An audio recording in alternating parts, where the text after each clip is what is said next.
JP power ventures limited के बारे में सुने बात करेंगे कि इंपॉर्टेंट डाटा और एक बहुत जरूरी सीख। भैया किस लिए? कल एक मैसेज मेरे पास आया व्हाट्सएप पे कि मैंने 2350 पे ले लिया है, ये 2450 पे, सॉरी 2450 पे ले लिया है, यहां से नीचे मुझे डर लग रहा है, मैं क्या करूं क्या करूं क्या करूं। देखो बहुत ध्यान से। और ये उसके साथ में मैसेज ये भी था कि अडानी खरीदेगा इसलिए मैंने ले लिया, अडानी खरीदेगा इसलिए मैंने ले लिया। भैया किसी भी तरह के कोई भी र्यूमर में मत फंसो जब तक कोई क्लैरिफिकेशन या फिर काम पूरा ना हो जाए, क्योंकि अभी आपको पता है कि भैया एक डेडलॉक चल रहा है इस समय। किसमें? जेपी एसोसिएट की डील में। ठीक है, यही हम डिस्कस कर रहे हैं कि जेपी एसोसिएट की डील में डेडलॉक चल रहा है। ध्यान से सुनना, कहीं एग्जिट कर दो बैठ करके कि भैया पुरानी न्यूज बता रहा है। पुराना कुछ नहीं है, यहां पर सब नया मिलता है। ठीक है, डेडलॉक चल रहा है डील के बीच में। अब भैया ये डेडलॉक है तो टाइम लगेगा इस पूरे टसल को खत्म होने के अंदर। अब जब ये टसल खत्म होगा उसके बाद आगे प्रोसीजर चलेगा, जो भी एनसीएलटी या जो भी अभी बीसीआई का जो भी प्रोसीडिंग है उस सब में आगे टाइम लगेगा, आगे और प्रोसीडिंग होगी। उसके बाद जब चीजें फाइनलाइज होंगी फिर आगे जाकर के और चीजें होंगी। तो भैया ये टाइम टेकिंग प्रोसेस होता है पूरा का पूरा।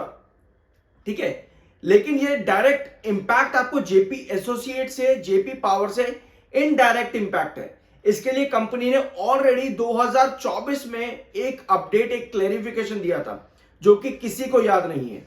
मैंने उसको डील भी किया था आप लोगों के साथ में चांद पर।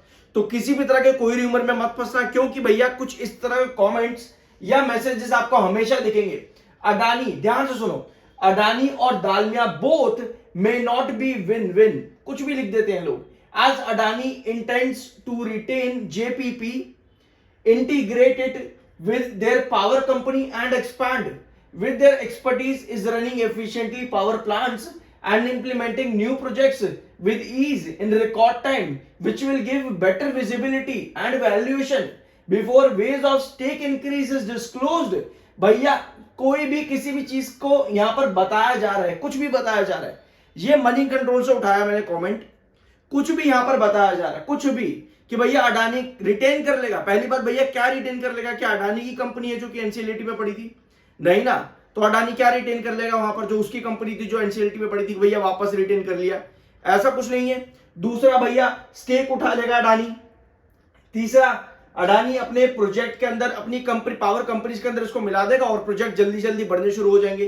3 पॉइंट हो गए भैया। इसके बाद whereas Dalmia intends to dispose JPP, Dalmia JPP को खत्म कर देना चाहता है लेकर के, and hence uncertainty on JPP will exist if Dalmia is declared as winner and rally may not sustain for long as it would if Adani emerges as winner, not a buy or sell। भैया कुछ भी बोल दो, ये बहुत तगड़े rumour इस तरह के चल रहे हैं पूरे मार्केट के अंदर। जेपी पावर, जेपी एसोसिएट दोनों को इंटरलिंक्ड कर रखा है भैया, कुछ भी चल रहा है।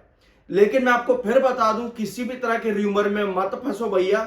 इस तरह की चीजें आपको बहुत जगह नजर आएंगी, लेकिन भैया हमें सिर्फ और सिर्फ रिसर्च पर ही ध्यान देना है, रिसर्च पर ही ध्यान देना है। किसी भी र्यूमर में मत फंसना भैया, प्रॉपर रिसर्च करो। और अगर हाँ कहीं कुछ समझ नहीं आ रहा ना अगर, तो क्या करो, 15 लोगों को देखो, 15 लोगों को सुनो, बट उसके बाद भैया अपनी बुद्धि का यूज करके ही कोई डिसीजन लेना, क्योंकि यहां पर बहुत बुरा फंस भी सकते हो, लेकिन अगर कुछ अच्छा हो जाए तो फिर आप अपने आप को ही शाबाशी दोगे उसके लिए भी, समझ रहे हो। वरना कुछ बुरा हो गया तो भैया सभी को गालियां दोगे कि भैया इसने बुरा करवाया, उसने बुरा करवाया।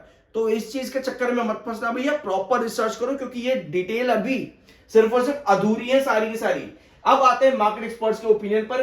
द्रुमिल विटलानी, टेक्निकल रिसर्च एनालिस्ट जो कि बोनांजा पे हैं, इनका मानना है जेपी पावर ने इन्वर्टेड हैमर कैंडलस्टिक पैटर्न बनाया है वीकली चार्ट पे।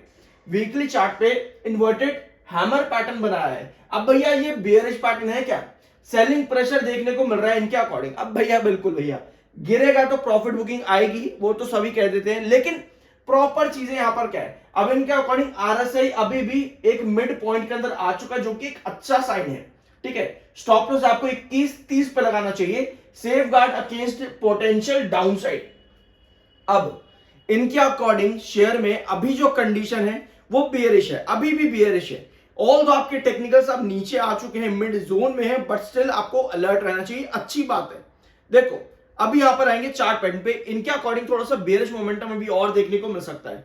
अभी समझेंगे कि करके चीज को ध्यान से समझना। जून 2025 का डाटा हमारे पास आ चुका है और म्यूचुअल फंड ने क्या खरीदारी करी है यहां पर, तो भैया सबसे पहला म्यूचुअल फंड आता है आपका एचडीएफसी निफ्टी स्मॉल कैप। इन्होंने 7% की होल्डिंग इंक्रीज करी जून में। अब भैया आपको पता है जून के महीने में, मिड जून में जो शेयर आपका 18 रुपए 20 पैसे पे था, हमने मिड जून में ही लिया था ना जेपी पावर का वीडियो, 18 रुपए 20 पैसे पे, 18-20 पर था जून के महीने में। और जून के महीने में आपके म्यूचुअल फंड्स की ये एंट्री यहां पर हुई है जेपी पावर वेंचर्स लिमिटेड के अंदर, ठीक है। अगला नाम आता है निप्पॉन इंडिया निफ्टी, इन्होंने 2.59% इंक्रीज करी अपनी होल्डिंग।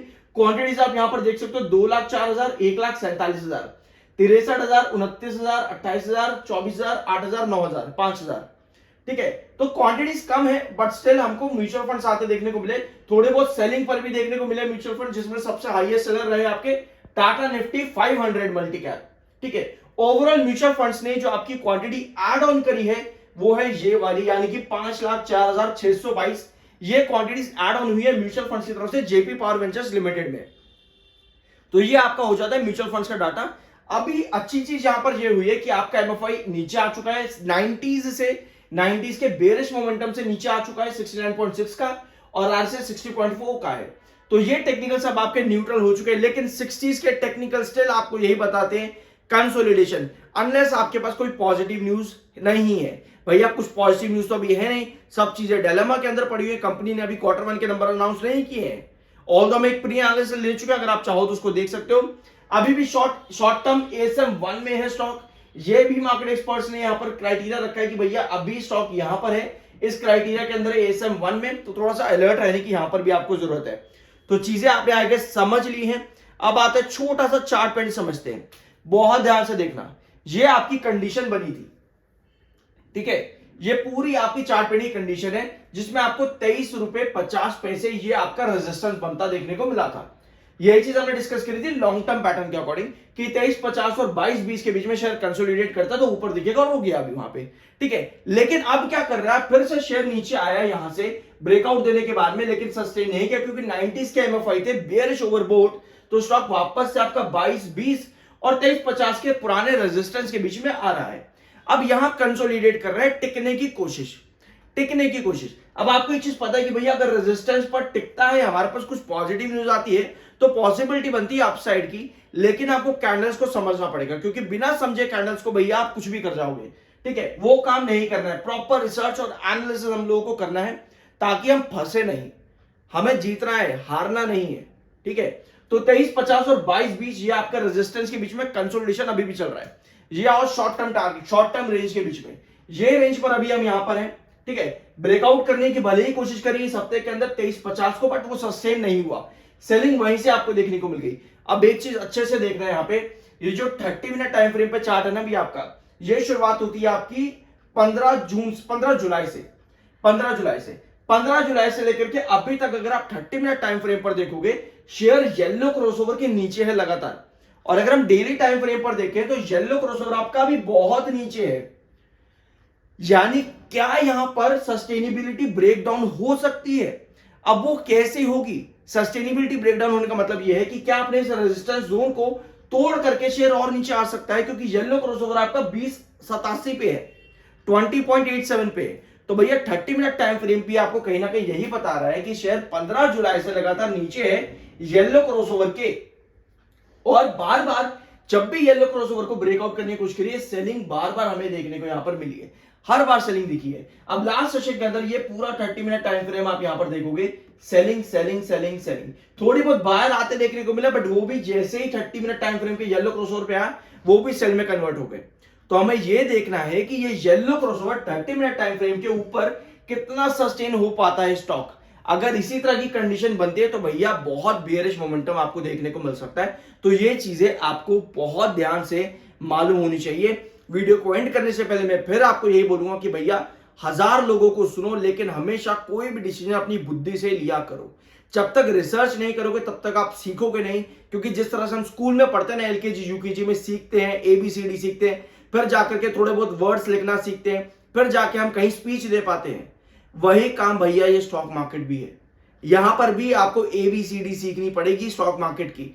जब तक नहीं सीखोगे आप कुछ नहीं कर पाओगे, बहुत मुश्किल होता है। और हाँ, कुछ लोग होते हैं बिना सीखे भी काफी अच्छा काम करते हैं, अप्रिशिएट टू देम, अच्छी बात अगर आप करते हो, बट अगर आप नहीं कर पा रहे हो, प्लीज सीखना बहुत ज्यादा जरूरी है। 10 लोगों को देखो, 1000 लोगों को देखो, कुछ ना कुछ तो कोई आपको सिखाएगा ही सिखाएगा।